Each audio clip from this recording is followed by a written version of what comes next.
Yo me llamo Marc Altés. Yo junto a Guillem somos cofundadores de Econucleares. Entonces, Econucleares se trata de una organización ecologista. Lo único es que se distingue de todas las demás en que es favorable al uso de la energía nuclear. Es la primera y única organización ecologista en España que está a favor de utilizar esta energía en el mix energético. Esa es la principal diferencia. Exacto. Yo soy Guillem, también soy, bueno, no se lo ha dicho, es ingeniero, Ah, somos sí. ingenieros nucleares ambos y exacto, pues hemos fundado este grupo porque creemos que la energía nuclear ha sido durante décadas demonizada sin ningún sentido cuando uno mira los datos, y estoy seguro que entraremos en detalle si quieres. En cuanto a efecto en el medio ambiente, es de las mejores fuentes de energía y de electricidad que hay. ¿Cómo habéis llegado a ser ingenieros nucleares? Desde súper pequeño, bueno, pero yo soy un poco raro. Ya desde muy pequeño todo lo que era ciencia, experimentos, máquinas, me volvía loco. Y la energía nuclear era una de las cosas que más me gustaba, ¿no? Entonces, desde muy pequeño ya buscaban los colegios de primaria, todos los libros que había de algo sobre energía nuclear lo buscaba. Pero bueno, mira, yo hice después el grado, la carrera de bioingeniería, que la biología es otra de mis pasiones. Entonces hice la carrera de ello. Y cuando acabé la carrera, pues cuando tenía que hacer el máster, hice el máster de ingeniería nuclear, porque siempre me había gustado mucho, me había traído mucho y lo hice sin más. Y mira, ahora estoy trabajando en una empresa de ingeniería, en la sección nuclear, en la gestión de residuos radioactivos y el desmantelamiento de instalaciones nucleares. Esa es un poco mi historia comprimida. Ya Sí, sé. yo por mi lado estudié física, entonces también estuve expuesto por este lado, ¿no? Y tras, bueno, estar interesado más en el tema de energía en general, finalmente, pues lo mismo, ¿no? Cuando uno lo estudia fríamente y ve los datos, ve que la energía nuclear es una fuente de energía muy interesante y que, desde luego, no es todo lo malo que se dice que es, al contrario. ¿Por qué la gente tiene tanto miedo al tema nuclear? Bueno, esto es el debate, ¿no? Sí. La energía nuclear, evidentemente lo que tiene es que la primera relación que tuvo el público en general con la palabra nuclear no fue con energía, evidentemente, fue con el armamento, ¿no? Y esta asociación, una vez creada, con la importancia que tuvo a nivel social, es muy difícil de romper. Y para mucha gente, una cosa que nos gusta decir es que si uno va a Google y busca nuclear, no le van a salir centrales nucleares, ¿no? Y cuando uno busca energía verde, tampoco le van a salir energías nucleares. Entonces, la asociación es muy fuerte y pues hay que romperla, ¿no? Pero no es algo que venga de forma natural. Después existe otra razón, y es que esta fuente de energía a nivel técnico, científico, es más compleja que otras. Por ejemplo, una central de carbón o de gas es fácil de imaginar cómo funciona, ¿no? Pues tienes carbón, tienes gas, lo quemas, haces vapor y haces electricidad. No tiene mucha más cosa detrás. Pero energía nuclear es algo que se nos hace más raro, más a la gente digamos, en situaciones del día a día, ¿no? Se te hace muy abstracto. Entonces, este gran desconocimiento que sí que existe en la energía nuclear genera una falta de conocimiento en el que la gente puede imaginarse muchas cosas. Y también deja pie a que entren muchos mitos y muchas falacias sobre esta energía que no son ciertas, pero imperan como si fueran verdad. Vamos, no es para exagerar. El conocimiento medio que tiene la población sobre energía nuclear, la mayoría de las cosas que saben las ha sacado de los Simpsons. La mayoría obviamente no son ciertas. Entonces, claro, estamos partiendo de este nivel de conocimiento. Después existe también otra causa que es muy importante, que sería que, por ejemplo, en los famosos accidentes nucleares, ¿no? Aunque cuando tú después lo miras estadísticamente y ves que son muy pocos los que han ocurrido, literalmente los puedes contar con los dedos de una mano, y ves la cantidad de gente que ha muerto por esta energía, ves que es una de las fuentes de energía más seguras que existen. El problema es ese, que un accidente nuclear es muy llamativo, muy vistoso. Todo el mundo sabe que ha habido un accidente nuclear, al igual que pasa, por ejemplo, con los aviones, ¿no? Es un medio de transporte muy seguro, pero todo el mundo tiene un pánico horrible a un accidente de avión, aunque es mucho más peligroso ir cada día en coche o en moto. es parecido este tema. ¿Crees que lo han utilizado los políticos pues, para ganar votos en este sentido? Sí, sí, eso, vamos, pero por supuesto. O sea, ese es el problema, que tienes un background, tienes una base con un fuerte sentimiento antinuclear por parte de la población y lo tienes, pues eso, ligado a la guerra, la muerte, la contaminación, los accidentes, ¿no? Entonces eso, además de que es muy difícil de intentar explicar la verdad sobre este tema, porque está, digamos, la gente tiene como una conexión emocional con este tema. Lo primero que le salta es esto, estas imágenes tan fuertes, ¿no? Además de ello, existen organizaciones y también, sobre todo, partidos políticos que se aprovechan de ello. Porque un sentimiento antinuclear en la población significa que también es un voto fácil si eres antinuclear, ¿no? Entonces, esto lo hemos visto, por ejemplo, históricamente, mucho con los partidos verdes y, por ejemplo, el Partido Socialista aquí en España se ha aprovechado bastante del sentimiento antinuclear para llevar a cabo, bueno, para hacer promesas políticas de en plan, bueno, si gano yo, pues cerraré pues todas las centrales que se están construyendo, como pasó en los 80 con la moratoria nuclear, ¿no? Y eso da votos. Entonces, ¿tiene sentido? No. ¿Es bueno al final para la población, el medio ambiente, la economía? Tampoco, pero te da votos lo suficientes para quizás mandar en esta legislatura. Otro ejemplo muy bueno fue en Alemania, que Angela Merkel estaba desesperada por mejorar sus resultados electorales y tiró mucho hacia el movimiento antinuclear para ver si así pillaba de los verdes. Es así de simple. Y también añadiría que eso en concreto ni siquiera es exclusivo de la nuclear, es Uh decir, -huh. el miedo vende, ¿no? Y el miedo da voto, llámalo energía, llámalo inmigración, yo qué sé. Específicamente por el caso de la nuclear, también es importante remarcar, y también nos gusta destacarlo, que no es solo el otro lado, ¿no? No es solo el otro bando. El lado nuclear, la industria nuclear, durante décadas, su estrategia ha sido un poco, mientras no se hable de nosotros, vamos bien. Eh, no ha hecho el esfuerzo y lo empezamos a ver ahora en algunos países y la verdad es que se ve que muy poco esfuerzo es necesario para cambiar actitudes. Vamos a defenderla, ¿no? No vamos a inventarnos nada, vamos a explicar los hechos y vamos a explicarlos bien. Sí, mantener una, digamos, una cierta divulgación por parte de la industria, pero también, por ejemplo, cuando se construye una central, pues explicar a la gente pues, los beneficios que le trae, todo esto es muy positivo, pero históricamente no se ha hecho demasiado, entonces no ayuda. Y lo que decía es lo que vemos en algunos países, lo hemos visto en Suecia, Uh -huh. lo estamos viendo en regiones de Canadá, tonterías, un anuncio en el autobús que dice esta región va con energía nuclear y esta planta que ocupa lo que un campo de fútbol alimenta 5 millones de hogares y no emite CO2 y opera de día, de noche, a menos 30 grados, lo que sea. Es muy poca información la que hay, de manera que con muy poquito ya haces mucho. Y estamos empezando a verlo ahora. Mira, un muy buen ejemplo, así más a nivel local, territorial, ¿no? Por ejemplo, nosotros somos de aquí de Cataluña, que poca gente sabe, por ejemplo, que más del 50% de la electricidad que se genera en Cataluña proviene de la nuclear. O sea, es la región de España con más energía nuclear que hay. Pero a la vez es de las zonas más antinucleares que hay y lo que se defiende actualmente, por ejemplo, es tener toda la energía nuclear de Cataluña y sustituirla, por ejemplo, con fuentes renovables que aún ni han construido, no lo están haciendo. Y además, que si tienes además en cuenta que es la principal fuente baja en emisiones de Cataluña, o sea, libre de CO2.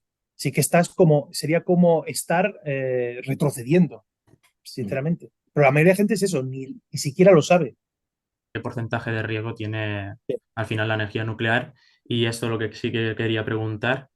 ¿Qué diferencias hay entre la energía nuclear y las energías renovables que existen hoy día?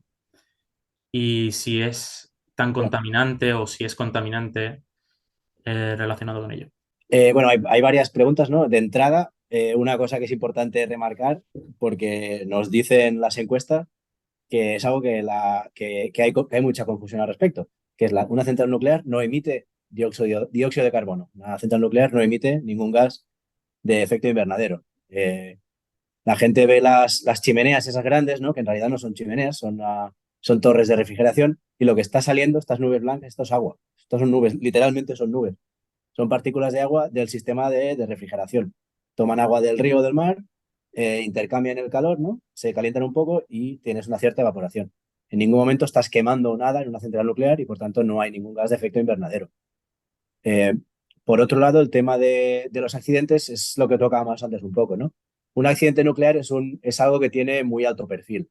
Y evidentemente, pues décadas de asociación con las armas nucleares, a pesar de no tener nada que ver, y de películas y de series y de Chernóbiles y demás, y de accidentes que evidentemente han ocurrido y del alto perfil que han tenido, es que hay un gran miedo a un accidente nuclear. Y no hay que perder la perspectiva. Un accidente nuclear como el de Chernóbil es un accidente muy grave. Pero de la misma manera no hay que perder la perspectiva de lo que ocurrió en Chernóbil. En Chernóbil tuvimos probablemente, evidentemente, el peor accidente de la historia de Sí. la industria nuclear, pero probablemente el peor accidente que puede haber conceptualmente. O sea, es difícil que sea peor, ¿no? Tienes una explosión del núcleo y tienes toda la radiactividad que está ahí dentro expulsada al exterior, en un edificio que no estaba pensado para ello. Cualquier central nuclear moderna occidental tiene lo que se llama una contención, que es esa cúpula de Sí, cemento, ese tipo de búnker que evitaría que esos productos se escapen de ahí. Y luego, evidentemente, pues con todo un tema político y un tema de encubrirlo y de no apartar a la población a tiempo. Ese peor accidente nuclear posible casi, murieron unas 100 personas. Depende mucho de a quién le preguntes, ¿no? Evidentemente la Unión Soviética tenía todo su contexto y demás. Igual eran 500, igual eran 50, igual eran 200, pero no eran 10.000 y no eran 50.000. bueno, o millones, como dicen O en algunos, algún evidentemente. caso millones donde se puede ver, ¿no? Y evidentemente cualquier muerte es una tragedia, pero la realidad es que situaciones ideales no hay. Cualquier tecnología, en este caso de generación de electricidad, tiene un riesgo. Hemos visto accidentes en empresas hidroeléctricas, ¿no? Como uno muy famoso en la China en los años 60, donde miles de personas, o en el caso más extremo, cientos de miles de personas murieron. Hay accidentes de vez en cuando en el que pues explota una canalización de gas en una casa o una calle, causando daños, causando muertes. Incluso las renovables tienen riesgo, riesgo cero no existe. Y a veces pues las turbinas eólicas se queman o se caen o alguien se cae de arriba haciendo una reparación, ¿no? O durante la minería, también accidentes durante O, la minería. exacto, eso es lo otro, ¿no? Que luego escuchamos, bueno, la nuclear es muy segura o no contamina, pero toda la minería detrás, pues hay que contaminar porque hay que ir con un camión ahí, evidentemente. Pero eso es verdad para todo el mundo. También es verdad, evidentemente, para minar el carbón o para minar el litio de un coche eléctrico o cualquier cosa. Las soluciones ideales no existen. Cuando uno mira los números, y ahí es Ujú. el tema, cuando uno mira cómo de segura es una energía, pues hay que mirar cuánta energía estamos generando y cuánto daño económico o de salud o de muertes estamos causando. Y en el caso de la nuclear, lo que nos dicen las cifras es que es tan segura como la eólica y la solar. Un poquito más que la hidráulica y mucho, mucho, mucho más de lo que es evidentemente lo que desplaza, que es el combustible fósil, el gas y el carbón. Porque producen tanta energía con tan poco terreno que los pocos accidentes que ha habido con muertes, realmente Chernóbil, empalidecen en comparación con los que causa pues quemar evidentemente de combustibles fósiles, la polución, Mira, etcétera. para ponerte un número, ¿no? Esto hicimos basándonos en estadísticas, hicimos un cálculo aproximado de cuánta gente ha muerto digamos, por culpa de accidentes nucleares de la energía nuclear civil, ¿no? Durante toda la historia, aproximadamente, y alargándolo bastante, puedes decir que han muerto sobre 3.000 personas. Ya te digo, es haciéndolo muy, muy ancho. Claro. Entonces, según la OMS, oficialmente, cada año, mueren más de 7 millones de personas por la contaminación atmosférica de quemar combustibles fósiles. Claro, estas son las cifras. O sea, al final, a nivel de seguridad no nos vamos a pelear diciendo que pues, la nuclear es más segura que la solar o más segura que la eólica, porque realmente están por ese rango. Son bastante seguras, ¿no? Tenemos este grupo y luego tenemos combustibles fósiles que están a años de distancia, o sea, están a años luz. Es unas cifras muchísimo más altas las de mortalidad. Entonces, a nivel de eficiencia energética, podríamos decir que la nuclear es mucho más eficiente que otras energías renovables. Claro, en cuanto a, nos has preguntado también, ¿no?, la diferencia entre la nuclear y el resto de energías limpias, las renovables. Y evidentemente aquí en cantidad de energía no tienen nada que ver, ¿no? Una central nuclear funciona con uranio y el uranio tiene una cantidad extraordinaria de energía. Estamos hablando de que una instalación del tamaño de un campo de fútbol podemos generar electricidad para 3, 4, 5 millones de hogares españoles. Estamos hablando de energía, de electricidad de En una día, de sola noche. central nuclear. Un reactor nuclear, como de los 7 que tiene España, puede proporcionar electricidad por eso, 3, 4 millones de hogares españoles. ¿Sabes el dato que te había comentado antes de que Cataluña más de la mitad era nuclear? Cataluña solo tiene 3 reactores, solo 3. Y con eso ya genera más de la mitad de la energía que teníamos muy intensiva, con muy poco sitio y muy pocos recursos de construcción también, genera muchísima energía. Claro. Y Después, no, digo, y eso desemboca, claro, en su bajo impacto ambiental. Porque si tienes tanta energía en tan poco sitio, significa que tienes que afectar muy poco terreno, por tanto, desplazar muy poco medio ambiente, digamos, ecosistema, necesitas muy poco cemento, metal, lo que sea, ¿no? Materiales, comparado con otras formas de energía limpia, porque la solar y la eólica, evidentemente, su coste de operar es cero, ¿no? El viento y el sol son gratis. Pero claro, cuando hay sol y cuando hay viento, que eso es otra cosa, ¿no? ese es otro punto fuerte de la nuclear, que no solo ocupa poco espacio y hace mucha energía, sino Claro. como aquel que diría, la nuclear funciona a las 24 horas del día, de día, de noche, si hace viento, si hace sol, no importa. Claro. A las renovables, el principal problema que tienen es que son muy dependientes de las condiciones climatológicas, ¿no? Fácil. La solar funciona cuando hay sol, la eólica cuando hay viento. La hidráulica, aunque puedes controlarla, también al final depende de que haya lluvia, sobre todo en una zona como España o el Mediterráneo, que es muy seca. Y ya vemos que hay muchas presas que las tenemos cerradas porque no tenemos ni agua. Entonces, ¿qué pasa? Esas fuentes de energía son malas por ello, no sirven. No exactamente, pero son útiles dentro de su contexto. Si eres un país que, por ejemplo, tiene mucha agua como Noruega, puedes tirar prácticamente solo de hidráulica. Si tienes mucho sol y mucho viento, puedes meter bastante energía renovable, pero con un límite, porque siempre habrá días en los que te falle.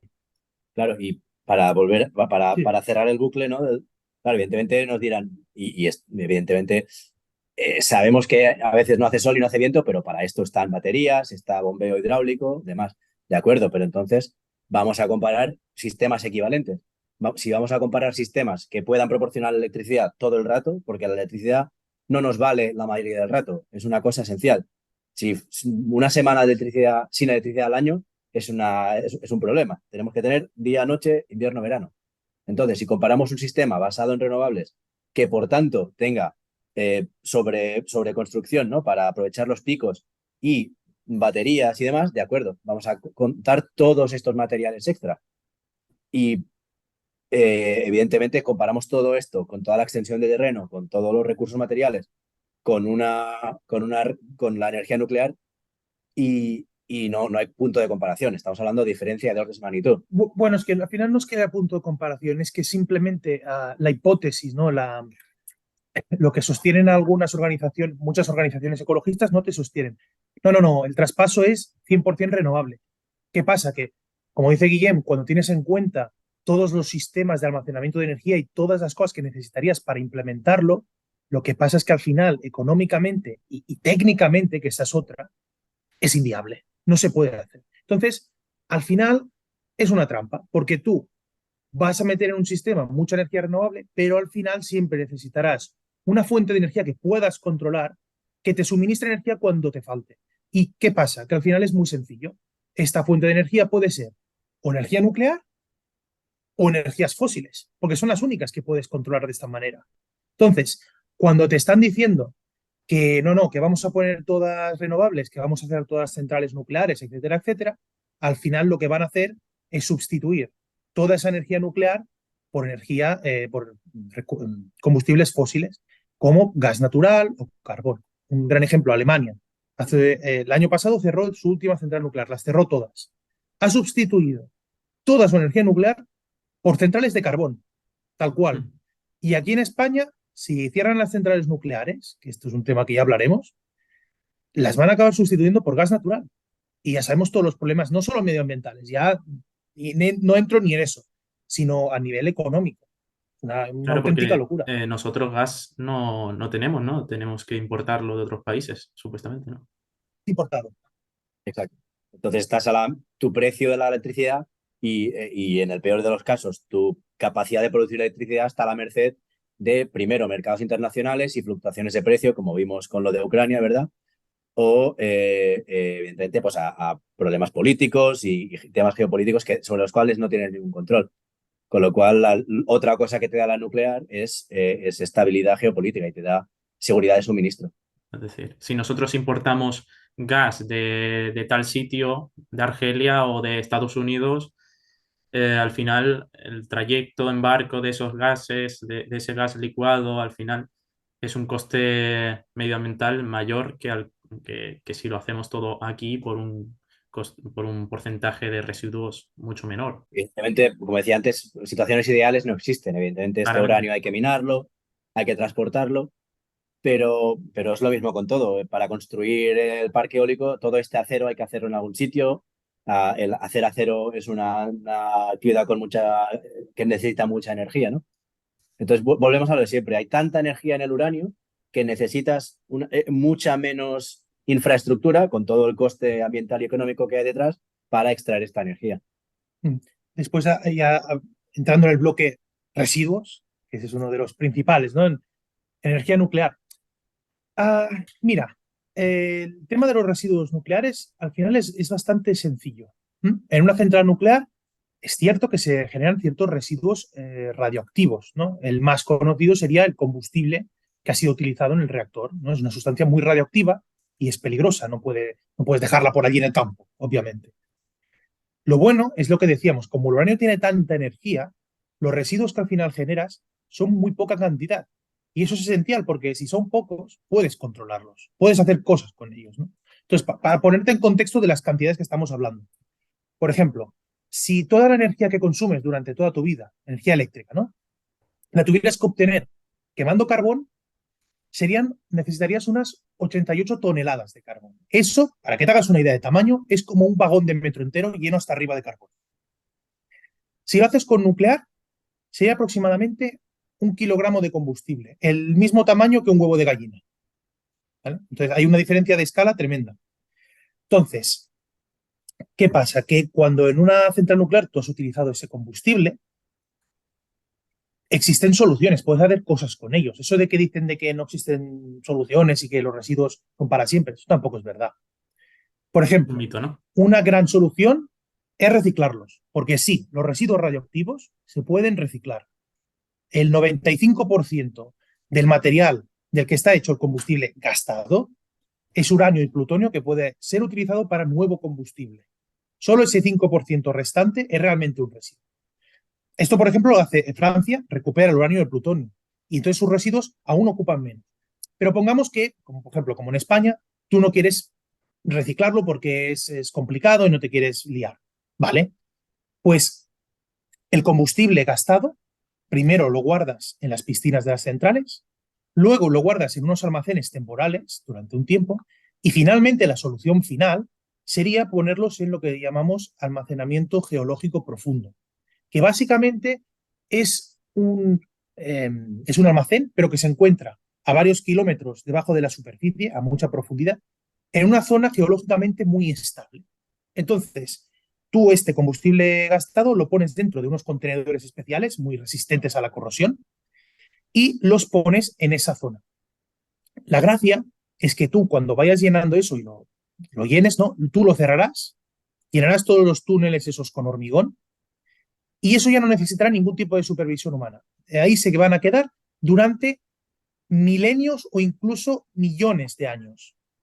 Y no pasará absolutamente nada, porque es una zona que tú sabes que geológicamente no ha hecho ningún cambio durante miles de millones de años. Ahí no entra agua, está aislado. Está aislado del mundo exterior. Entonces, ¿qué pasa? Que de aquí, yo qué sé, no sé cuántos millones de años en el futuro, si acaba este material saliendo a la superficie, porque literalmente todo eso se ha convertido ya en una montaña, pues las placas tectónicas se mueven y todo esto, ¿no? La gracia es que habrá pasado tanto tiempo que los residuos radioactivos ya no serán peligrosos, porque se habrán desintegrado de forma natural.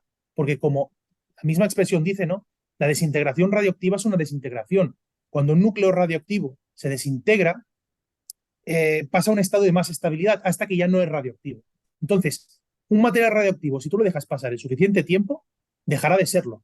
Esa es la gracia, se autodestruyen los residuos radioactivos. Exacto, tienen esa fama de ser el peor residuo que hay, ¿no? El residuo radiactivo, pero en cierto sentido es el mejor que hay, porque es menos peligroso con el tiempo. Cualquier otro producto químico peligroso que generamos en la industria, porque lo necesitamos, evidentemente, es igual de peligroso ahora que en 1000 años y hay que tratarlo con cuidado y lo hacemos cada día en nuestras industrias químicas. El residuo de la central nuclear cada día es menos peligroso. O sea que en cierta manera es mejor incluso de gestionar. Y ya solo para cerrar poco esto que te estaba explicando, si ahora alguien está viendo esto y dice, bueno, pues esto del almacenamiento geológico profundo suena muy bien, pero esto es ciencia ficción, no existe. Tampoco es verdad. En Finlandia, por ejemplo, lo han acabado de construir. Y creo, el año que viene ya lo pondrán en operación, creo. O sea, es ponerse y hacerlo. Al final es como hacer una mina, no tiene ningún secreto, es algo bastante sencillo. ¿Por qué entonces están quitando o quieren quitar las centrales nucleares en España? Por motivos políticos entonces, ¿no?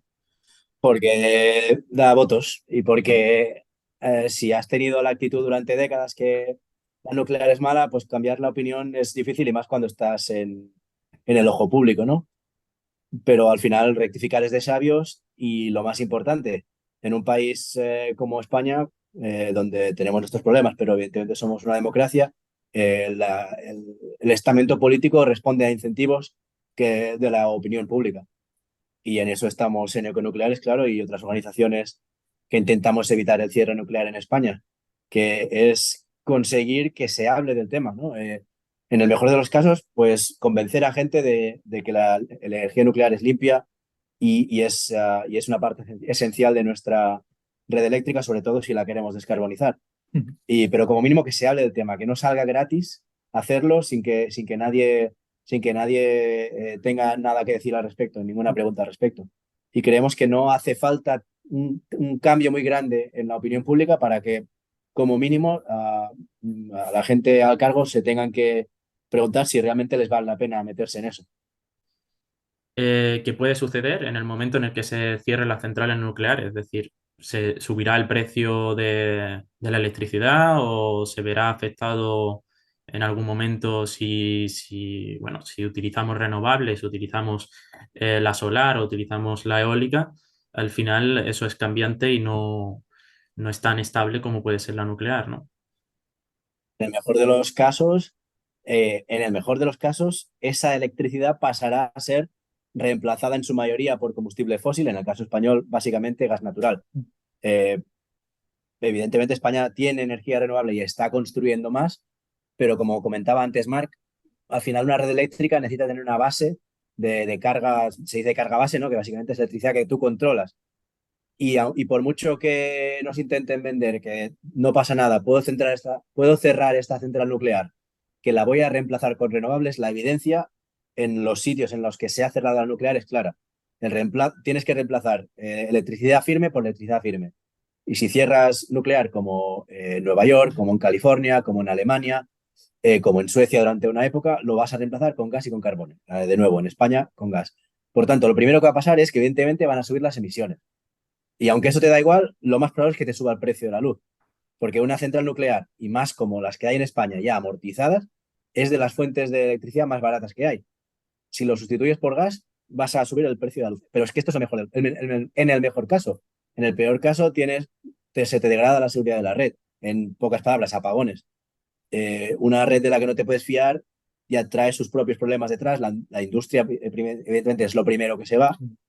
Pero bien, luego va la gente detrás que sufre, porque no tener una red eléctrica fiable es un prerequisito para una sociedad moderna hoy en día. Pues un perfecto ejemplo de las consecuencias que tendría cerrar las centrales nucleares sería el caso de Alemania. Alemania hace poco tiempo ha cerrado todas sus centrales nucleares, tenía unas cuantas, y finalmente las ha acabado sustituido por centrales de carbón. Entonces, esto ha tenido bastantes consecuencias, ¿no? La primera, más obvia, a nivel medioambiental, están echando una cantidad de CO2 como locos. Y después, lo que sería el precio de la electricidad se ha disparado. está carísimo. Y esto está teniendo unas grandes consecuencias, no solo a nivel de tú del día a día pagar la factura eléctrica de casa, que también, sino que la electricidad es tan cara que gran parte de la industria alemana se está yendo de Alemania, se está desindustrializando el país entero. Y esto tendrá unas consecuencias económicas nefastas para Alemania y supongo en el futuro para Europa entera. Entonces, eso, tú si tienes una fábrica, uno de los principales costos que tendrás es la energía. Si estás en un país que la energía es muy cara, te irás a otro que sea más barata. Así funciona el mercado libre. Y todo eso después de gastarse 600.000 millones en 20 años en la Energiewende, en su gran despliegue renovable. Evidentemente, la solar en Alemania tiene el rendimiento que tiene, pero la eólica también hace lo que puede. Y no es culpa de la solar y de la eólica, sino es darles un rol que no tienen, que para volver al tema, no es la base dependible de la red. Después de gastarse todo ese dinero en renovables, con el cual, si hace uno de los números, hubieran podido desplazar todo su carbón con nuclear, por cierto, a cero emisiones, en su mejor día, el día que hace más viento, tienen una red que es como 5 o 6 veces más sucia en cuanto a emisiones que la de Francia, su vecino al suroeste, que evidentemente es el ejemplo de cómo descarbonizar una red y sin querer, ¿no? Con su gran despliegue nuclear en los 70 y en los 80. Hoy en día, 2/3 partes de su red son nuclear y es de las más limpias de Europa. Entonces ahora Alemania, al haber cerrado esas centrales, realmente tiene más huella medioambiental y a la vez también tiene mayores costes, tanto para el ciudadano de a pie, que paga más electricidad, como para las fábricas, las empresas y al final toda la economía pues se está yendo a desastre, ¿no? Y no es un poquito más, ¿no? En ninguno de las dos cosas. ¿Y qué costes puede tener de mantenimiento o a la hora de abrir una central nuclear? Es decir, ¿ya son eficientes? ¿Ya son rentables las centrales nucleares que hay en España? Sí, las centrales nucleares, el tipo de central que son las de España, que es el estándar en el mundo, es una tecnología que llevamos décadas manejándola, la tenemos conocidísima y la operamos a un rendimiento y un aprovechamiento buenísimo. Decía antes, y eso está comprobado con datos de las Naciones Unidas y demás, que una central nuclear ya construida y amortizada su construcción y toda su financiación necesaria es de las fuentes de energía más baratas que hay. Evidentemente, construir una central nuclear es algo caro, porque es una infraestructura grande, es una infraestructura complicada, igual que cuesta dinero construir un puente o un estadio o una infraestructura grande, pero hay que verlo como una inversión a largo plazo. Una central nuclear que te puede costar 5, 6, 7 mil millones de euros cuando llevas unas cuantas, ¿no? Y lo vemos en ejemplos alrededor del mundo, luego te opera durante décadas. Su vida de diseño que se llama son 40 años, pero eso es lo mínimo que garantizas. Rutinariamente, centrales de este tipo en el mundo, evidentemente pasando todos los controles de seguridad y sus actualizaciones y sus ampliaciones, ya van operando mucho más que eso. Vemos plantas en el mundo de 50, 60, incluso un poquito más de años de edad y operando no solo igual de bien, sino mejor que cuando se construyeron, con más eficiencia, con más seguridad, porque son continuamente actualizadas. Entonces, es una obra cara, evidentemente, pero hay que verlo como una inversión a largo plazo. Y una red eléctrica basada en la energía nuclear a largo plazo es algo muy económico. ¿Eso qué significa? Que hay que tener esa visión y ese incentivo de trabajar a largo plazo y no de pensar solo en el próximo año o en hasta las próximas elecciones. Es decir, ¿y qué pasa con esas infraestructuras que han costado tantos millones de euros? Pues mira, a ver, ¿qué va a pasar o qué no va a pasar? No se Eso no lo sabe. sabe nadie. Pero actualmente el gobierno lo que tiene planeado es cerrar todas las centrales. Mira, actualmente tenemos cinco centrales nucleares y 7 reactores. Entonces, el gobierno lo que tiene planeado es cerrar la primera en 2027, que sería Almaraz 1, y ya en 2035 cerrar la última. O sea, vamos, en este periodo de menos de una década, cerrarlas todas. Entonces, si las cosas siguen como están, pues supongo que lo acabarán haciendo. Ah, pero ahí entramos nosotros. O sea, la cosa es que tenemos que reaccionar antes de que esto ocurra. O al menos si ocurre, que sea de forma parcial y no las acaben cerrando todas. Porque es eso, al final las consecuencias serían nefastas y ya sería demasiado tarde para revertirlo. O perderíamos muchísimo tiempo y dinero en intentarlo, básicamente. Y aquí es donde entramos, pues, desde Econucleares, o nuestra misión principal en el presente es pues evitar este cierre nuclear. Y por eso pues hacemos divulgación, intentamos que la gente comprenda, ¿no? Esa fuente de energía Crear que muchas conciencia, ¿no? veces, exacto, que muchas veces es algo como desconocido, tiene este estatus casi un poco místico, ¿no? Intentamos romper esto y explicar pues que es una central eléctrica con su vapor y con su turbina y tiene ahí su uranio y genera su calor y un poco lo básico de cómo funciona y que los miedos típicos que nos han contado no tienen ninguna base en la realidad. Y como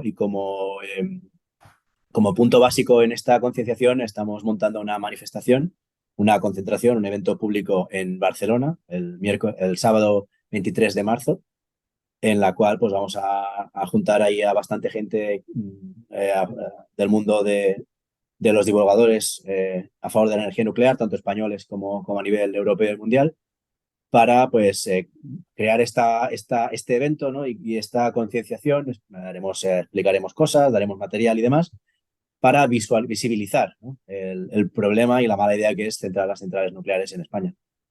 Con lo cual lo que nos parece es que no es ni siquiera una versión ideológica a la energía nuclear que digan, pues por principios no me gusta, lo cual no estaríamos de acuerdo, pero sería casi más honesto que proponer cerrarla en España y no ser consecuente con esta misma actitud cuando luego se va a Europa. Es un juego, al final La incoherencia vemos de la que es política, bastante ¿no? es un juego político, exacto. Y se van a ganar unos votos y realmente no tienen una gran ideología detrás.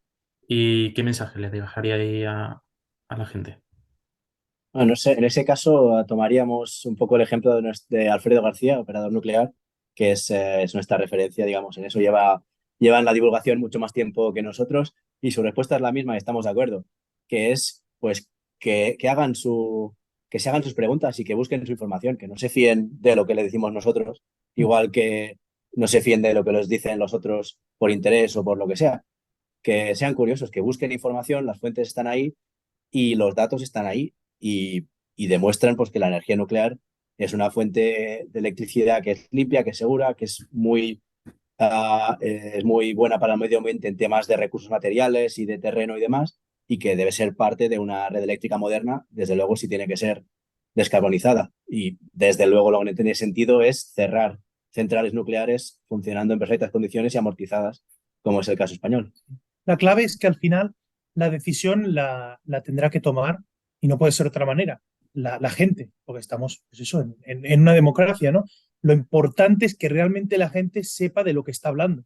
Lo que no podemos hacer es tomar decisiones sin saber absolutamente nada de lo que estamos diciendo, solo siguiéndonos de lo que nos han contado y no lo hemos verificado. Entonces, una vez alguien haya buscado la información y se haya formado un mínimo y sepa un poco de qué está hablando, entonces tendrá toda la potestad para tomar una decisión, tanto sea a favor como sea en contra, pero con razón, Que se informen, que nos de la informemos. información contrastada. Cualquier cosa que queráis contar sobre vosotros o sobre vuestro proyecto, pues tenéis Bueno, toda la... simplemente somos econucleares, tenemos la web, podemos buscar el nombre en Google y saldrá directamente. Estamos en las principales redes sociales y nos dedicamos pues, a divulgar sobre la energía y actualmente, como he destacado antes, pues enfocados mucho en este evento en Barcelona en el marzo, el 23 de marzo, que si quieren atender, hacer presión y hacer imagen, les invitamos y les invitamos a seguirnos e incluso a ponerse en contacto con nosotros. También tenemos por las redes mismos o tenemos la dirección que está también ahí para preguntar lo que sea, para colaborar, para ayudarnos, lo que sea, estamos a su disposición. Para formar parte, que estaremos encantados.